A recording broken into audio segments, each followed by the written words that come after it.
edition of Prime News. I'm Iftia Abdul Kader. First, a look at tonight's headlines. The President invites the entire public service to be geared to build the united country.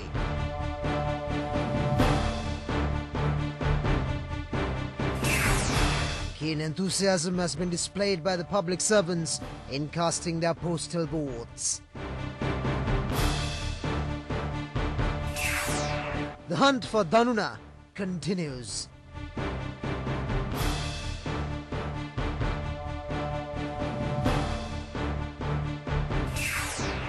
The Paddy Marketing Board visits the fields to purchase the yield.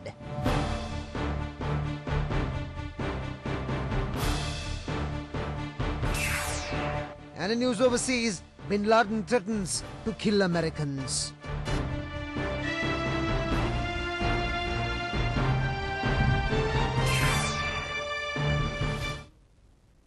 We start off with a look at your local news. President Rajapaksa has declared open the country's largest divisional secretariat building.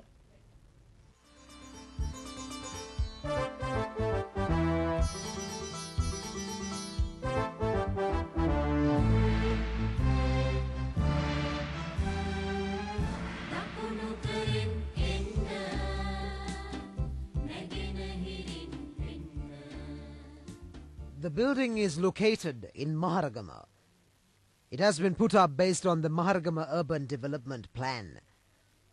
The expenditure incurred was 180 million rupees. The new complex will enable to discharge an expeditious and efficient service to the public.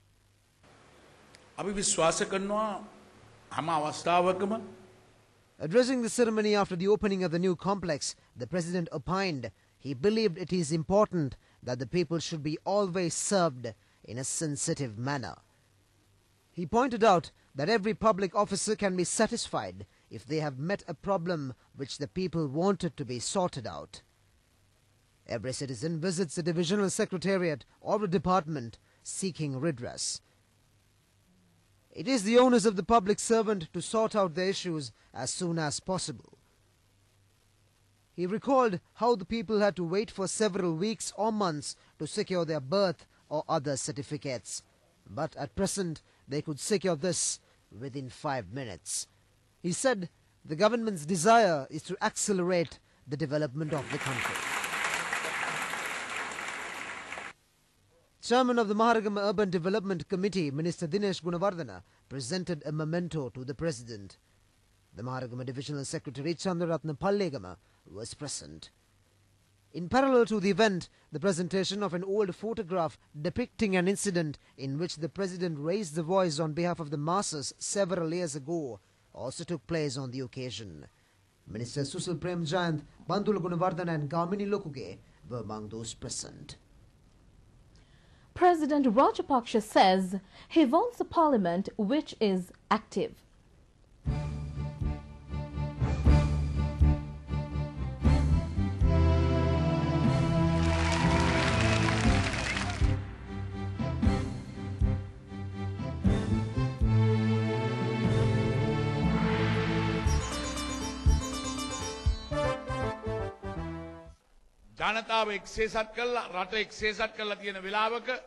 At a time when the country and the people have been united, the President said he wanted a strong and a stable parliament to put into action the Mahinda Chintana extended version which was presented at the last election. He said the people should be geared to create an environment for a bright future of the children. As such, he needed a strong and a healthier parliament. The President appealed to the people to send more members to parliament from their party.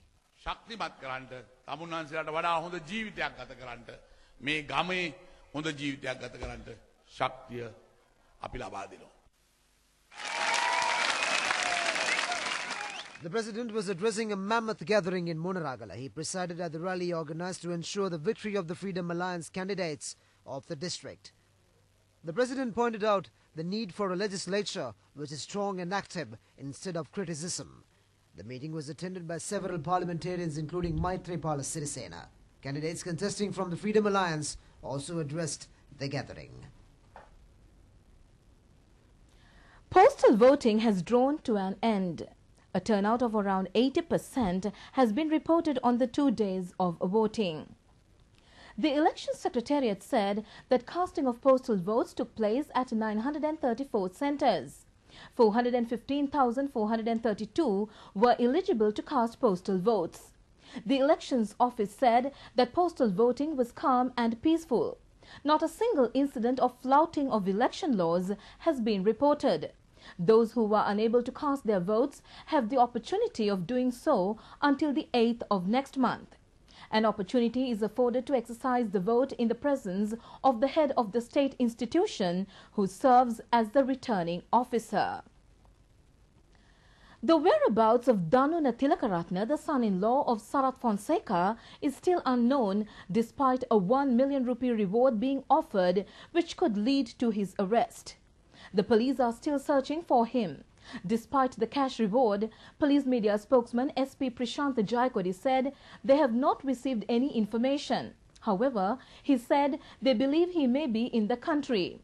The Defence Ministry in a news release issued said that Dhanuna was believed to be in the Kirulapana and Narayanpeta vicinity. The police last week sought public assistance to trace the whereabouts of Dhanuna, offering a 1 million rupees reward to anyone who provided information on his whereabouts. The police department says giving protection to him is a punishable offence under the penal code. A suspected supporter and financier of the LTTE has been arrested in Germany. The German media reported today that he was produced in court. He had reportedly been collecting funds for the LTTE since 2002 in Germany. The 61-year-old, who was also involved in armed robbery, collected funds for the Tamil Coordinating Committee, which is the German arm of the LTTE. The LTTE has been listed by the European Union since May 2006 as a terrorist outfit. The German media further reported that the Tamil Coordinating Committee has been collecting funds from Tamils living in Germany and transferred it to the LTTE in Sri Lanka. The Paddy Marketing Board visits the fields to purchase paddy from the farmers. The government has assured the highest price for the cultivators during this Maha season. Purchases were undertaken at the Ginidamana village in the Mahavalley B zone and at the Veerapura Farmers Colony in Polonnaruwa at the behest of Minister Maithripala Sirisena. A kilo of the Samba variety is purchased at 30 rupees, while the Nadu variety is being purchased at 28 rupees. You're watching Prime News and still here at home. Stocks closed up today on big price gains on blue chip stocks. High interest on John Keel's holdings helped turnover levels to pass R1 billion. The all-share price index closed at 3,773.76, up 43.33 points. The Milanka index gained 54.17 points to close at 4,391.22. According to Stock Exchange provisional figures, turnover was 1.1 billion rupees. Brokers said that foreigners bought 46.9 million worth of shares and sold 427 million shares. Catholics from a northern parish ravaged by war were overjoyed when priests celebrated Mass there for the first time in 20 years. The church is located in Mailadi village in Valihamam area, a high security zone of strategic importance. Its military installations, navy camps, harbour and airport were impacted by terrorism. The military recently allowed Catholics to visit the ruined parish church, which was overgrown with shrubs and creepers. About 2,500 Catholics were allowed to clean the church of the presentation of the Lord for Mass. It was celebrated on a makeshift altar. Some local Hindus also joined in the service conducted on the 20th of this month. Father Justin B. Jnana Prakasam, Vicar General of Jaffna Diocese, who celebrated the Mass with 4 other priests, said the Mass at the ruined church brought temporary solace to the people. And now let's check today's foreign exchange rates.